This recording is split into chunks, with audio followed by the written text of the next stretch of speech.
Let's just have a final check. The Middlesex station chosen by Cambridge. Sam Brooks, the American in their side in the American 8 last year.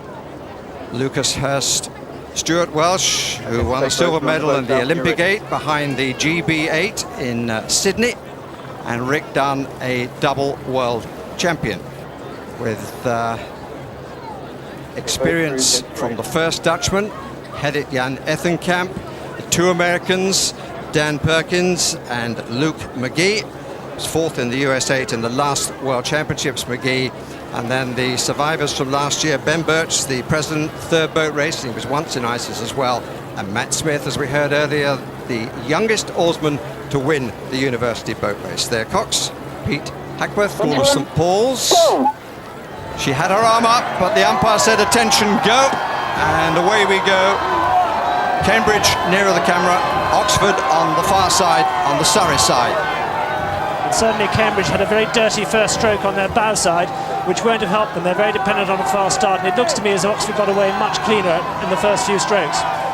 There's absolutely no danger of them clashing at the moment. Huge body of water between them. Both Coxes seem to be choosing completely different lines, one to the other. So there's no danger of, well, at the moment, last year's event, of that clash happening again.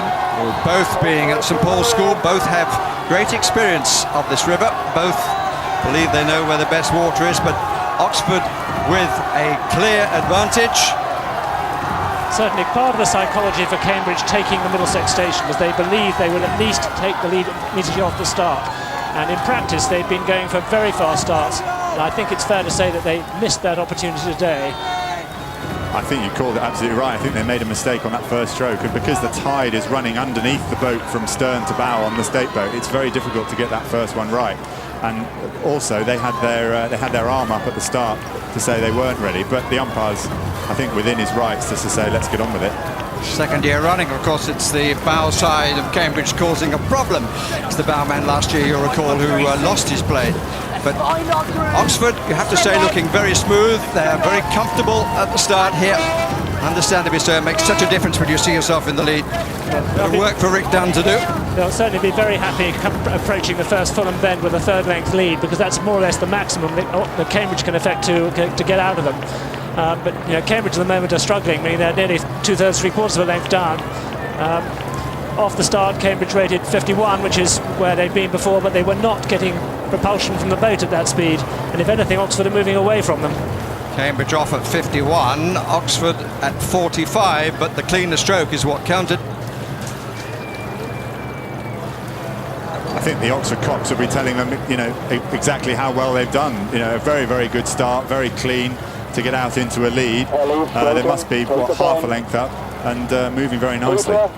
It's Fulham Football Ground on the right there, and it's the point of the Middlesex bend, and Cambridge are taking advantage of that, and the crew's getting much closer together because Cambridge want to hold Oxford out as long as they can before making the turn. There's no doubt that Cambridge tried to put pressure on them here. They know this is the part of the bend where they've got to get back on terms, and indeed they've obviously made a big effort.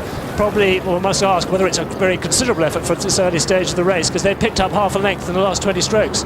It was a very significant change of pace from Cambridge, who are now level as they come away from the Fulham Football Ground and move towards the milepost, which is the first timing point for this race. And close contest in prospect here. Let me just correct those 2 rates. They were exactly the other way around from what we were initially given. It was Oxford who were off at the higher rate and gained the advantage, which Cambridge have now nullified.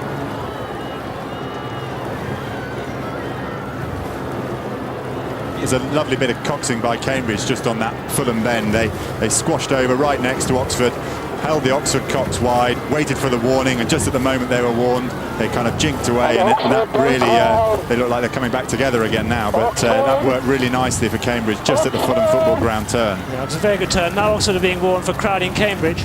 Cambridge at a steady 34. Now that's the expected cruise rate for them. Oxford too at around 34, which is perhaps a little lower than we expected, but we'll find out a bit later down the course how much effort Cambridge had to make to get on terms in this rather critical first to second minute.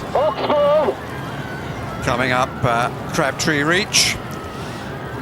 And Cambridge, keep on that line. And the first time at the mile post, 3:38 for Cambridge.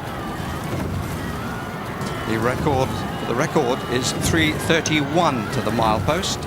So I don't think we'll see records today, because you need a helpful breeze to achieve that, as well as a good current.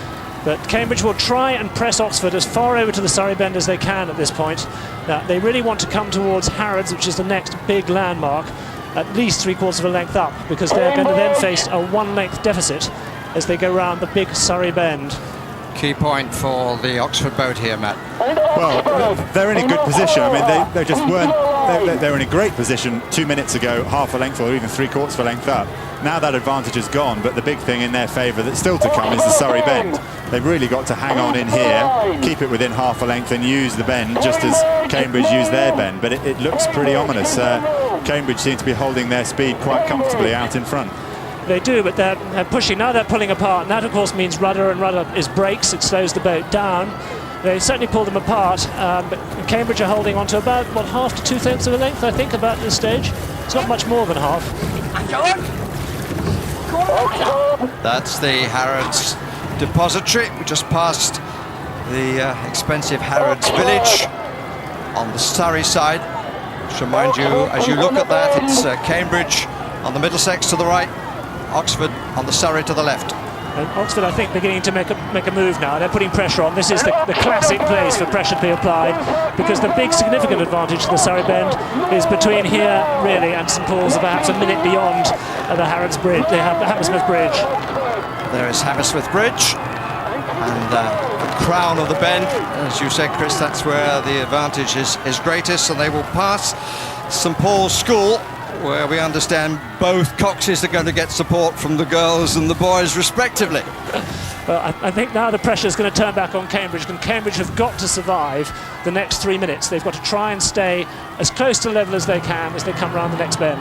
Pete Hackworth calling for a push here, screaming at his crew. And they are close together and close in terms of battling for the leadership. Still the advantage with Cambridge, who have to hang on around this bend. If they can keep that advantage, then they will do what ISIS did in the race that ISIS just won. What about the length of stroke? Matt Smith still holding Oxford well, Matt? No, I think both stroke men are doing a good job. I remember when we raced in our club boat, we raced against Oxford and put them into this kind of position. We put them half or 3/4 of a length down, and they were really, really tenacious. They hung right in there. Their rhythm seemed fairly durable, but the problem is they don't seem to have enough speed to get ahead. They're on the inside of the bend here. I would, from the Oxford camp, I'd like to see them closing up and taking the lead here. I mean, time's beginning to run out for their corner. If they're going to win this race, you'd want them up and clear by Barnes Bridge, and on this form, they don't look to be able to do that. Not quite the power from the meat wagon, as they've called it, 6, 5 and 4 in the Oxford boat. Cambridge is certainly crowding them here. I think Cambridge's technique is really perhaps coming into its own now. I saw Oxford make a big effort actually as they came through Hammersmith Bridge, and they raised the rate of striking up a bit, a couple of more strokes a minute. But Cambridge is still holding them, but also they're crowding them. They're trying to push close to that bend as they can, so that they can get the advantage as they sweep round into the next straight. Now, Cambridge still have their nose ahead, which is a considerable achievement for them. Apart from anything else, you've got to take your hats off, because these guys have now been rowing side by side for getting on for, 9 minutes now? And the physical stress that they're under is absolutely amazing. I mean, they've sprinted for the first 2.5 minutes of the race, settled into some kind of pace to take them over the middle part of the course, and everything that either crew has done has been matched by the other. I mean, we've got an absolute classic boat race, and that makes it very, very painful for the guys in the boats. And Cambridge, of course, having given the opposition quite a start. Their own ragged start. I think that will be quite controversial when we come to review the race, but there's no doubt at the moment that Cambridge have just held the nose as they come down the stretch. They're now coming into a head breeze, which is actually they're going to feel as well. But Cambridge responded, I think, to Oxford's push on that last part of the Surrey bend. Now the river is more or less straight for the next 2 to 3 minutes. Then, of course, the advantage will be with Cambridge after that straight run. I think it will be about another 2 minutes before Cambridge will start to scent the beginning of a bend that's going to turn their way. They must be feeling quite confident. There's no doubt in the back of my mind, if I was in Surrey on this situation, I'd be a bit concerned. I don't know, what would you feel about that, Matt? No, I mean, I think hats off to Cambridge. They chose this station and have rode it to perfection. Okay, we'd never choose the start that they had, but from the Fulham football ground right the way around this corner, they've done absolutely brilliantly. They've held on. The rhythm looks very solid, and you know, Rick Dunn there at stroke, you know, he's a world champion stroke man, and he's doing a tremendous job for them, keeping them ahead. And as you say, I'm sure the balance of power is shifting in the race now. That you can see on the map there that the advantage is about to run out for Oxford, and they need to seize this chance if they're going to win. And for Cambridge, they know that from Barnesbridge home, it's there on the inside. And again, there's more contest as they come onto this corner. Oxford now being warned for pressing on Cambridge. Cambridge, I've just taken their straight rate at 32, which is low, which means one of two things. They're resting or they're tired, or a bit of both. Because now they're coming past the Chiswick steps, and it'll be on to the next bend, which will very much favour Cambridge in the next minute and a half. Saw the flag go down there. The experience in the Cambridge crew of 6 internationals as opposed to 3 from Oxford, and the more experienced in terms of age as well. It's a test for what Steve Royal calls his young lions of Oxford. Average age of 21 years and 8 months. As Matt said earlier, Rick Dunn is now a world-class stroke. He's stroked an extremely good straight 4, like Oxford's 4 last year, to take the World Championships. He's a good man to have in what is actually a very stressful situation today. And I think for the 2 stroke men, Rick Dunn has a nice, see, he's half a length up, he can see what Oxford are doing, whereas for the Oxford stroke man, he's out the back of the race. It's very difficult for him to feel the differences that he's making and feel the differences in rhythm. And if the Cox is asking for a bit of an effort, you put it in and you don't see any result, then it can be really detrimental to your kind of will to win. Cambridge just put in a big spurt there. They pushed up to 37. Oxford trying to respond. Cox is being warned again. There's no doubt that this critical bit, as you look now at the map, you can see that bend turning towards Barnesbridge. This is going to give significant advantage to the Cambridge crew now in the next minute and a half.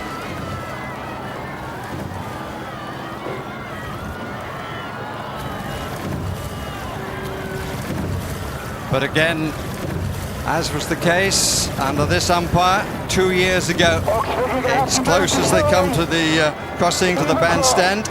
And let's hear a word from Gary Herbert. Now Peter Hackworth has really got a big job on here, the Oxford Cox. Round the outside of the bend, really all in from here. Cambridge just have to sit nice and relaxed. It's a big job from both Coxes, doing very well. I'm watching them and they're really hitting the rudder quite hard. Every time they're warned, whoever's been warned, they're just hitting the rudder just a little bit too hard, and that's taking the run off the boat. But at the moment, they're both doing very well. But Oxford really just hanging in there. And I think at the moment, it's just down to Peter Hackworth. Oxford have had a reputation for pugnacity and tenacity. They're needing both at the moment while still maintaining a rhythm to compete. Absolutely, I mentioned it before. They were absolutely brilliant in the race against Leander 2 weeks ago, and it's the same qualities that they're showing here. The odds are stacked against them now. They're down. There's only a corner to Cambridge's favour from here on in, and yet Oxford show no sign of wanting to give up this race to Cambridge. At the moment, Oxford are overrating Cambridge. They're taking 3 or 4 strokes a minute more. They're really not going to be prepared to give up. Now, one of the challenges here, the umpire's got to get these 2 crews through, but the central arch really level. Now, this hasn't been seen for a long time, and it's a very difficult bridge to steer because the bridge is offset. It's an angle across the river. And it's a very narrow span in the middle. You can see the 2 buttresses there. There's not a lot of room for the 2 boats to get through. And my impression is that Oxford have really closed up. There's not much between them at the moment. Well, just as Cambridge rode brilliantly round the outside of the Surrey bend, Oxford are rowing brilliantly on the outside of the beginning of this last Middlesex bend. I think the next minute through this bridge could be absolutely critical. If Cambridge can steer this well, they may just steal back another half a length or so as they come through that arch, because a lot of rudder will have to be applied by the crew on the outside, which is Oxford. And they've been rowing now for a little over 3 1/4 miles. It's very, very tight indeed. Cambridge thought perhaps that it was won, but Oxford now trying to come around from the Surrey side at the finish, and that is not often done. Funnily enough, Oxford did it 50 years ago with Chris Davies as their stroke, came round the outside of the Surrey bend to take the victory by a canvas. And the times at Barnes-Bridge. All those hours of training and all those hours in the gym, and now it comes down to a 3-minute sprint to the to Chiswick Bridge. And look at Cambridge. There's some real trouble on stroke side there. There's some blades waving around there. I don't think they look good there. They don't look great to me. I think, look at the 4 blade there. Look at 4. It's not good. That's on the left-hand side. The 2nd blade in the front. It's not going in firmly. 4-man is Sebastian Meyer, the sculler, who's had to adopt to a different discipline. It's still here for the grabs, there's no doubt about that. Cambridge have been labouring at 32-33. I'm not sure they can find much of a change of pace. This is really the end of their bend now, and from here on inwards it's more or less a straight sprint. This is very reminiscent for me of that race, nearly 20 years ago, when it came down to 6 foot with one of them. Oxford men really struggling physically. I think something happening in the Cambridge boat where he's absolutely spent. He's hardly going in time. There's nothing happened there at all, is there? Soon after Barnes-Bridge, but they've got about a minute and a half to 2 minutes from here, I suppose, and it's virtually straight. You can see Chiswick Bridge in the back of the picture. That's where they're going for, and I think Oxford are beginning to come past them. And that shows how close it was to the timings at Barnes-Bridge. And it's one of the great races of all time here. There have been stories in the past of a member of the crew, as it were, in quotes, dying because of the demands of the race. Just look how close this is. And Oxford may well be inching in front. Round the outside on the Surrey bend. Absolutely superb effort from both crews. You just cannot imagine how tired they are now. They've trained for 6 months for this, and it's gone all the way. It's an absolutely brilliant race, and to have it come down to what it's going to be, the third of a length between them, is true testament to both these crews. Yeah, both these crews were very confident going into this race. They both believed in their ability, and it still could go any way here. They're almost on top of each other again, but the Cambridge, I think, are really struggling. He's very nearly stopped. 250 yards to go, and the 7 oarsmen almost of Cambridge just trying to hang on to the advantage, but Oxford are coming through. Oxford are in the lead as they come towards the finishing line. The flotilla following. Oxford are going to win the boat race, and they get the victory of 2002. What happened in the Cambridge boat, what a magnificent row by Oxford. It's historic again, as it was 50 years ago. Absolutely superb. I'm sure they were just down at Barnes-Bridge, so that puts them into there's 2 crews in the last century that have come through from Barnes-Bridge to win, and both crews rode brilliantly when they were disadvantaged. Cambridge rode brilliantly in that middle part of the race when they were out on the outside of that Surrey bend, and you're beginning to think, well, we were talking about it, beginning to think, well, the advantage is swinging to them, they're going to win this race. And then just when it looked all over for Oxford, they seemed to find a little bit more, and round that last Middlesex bend there was all sorts of things going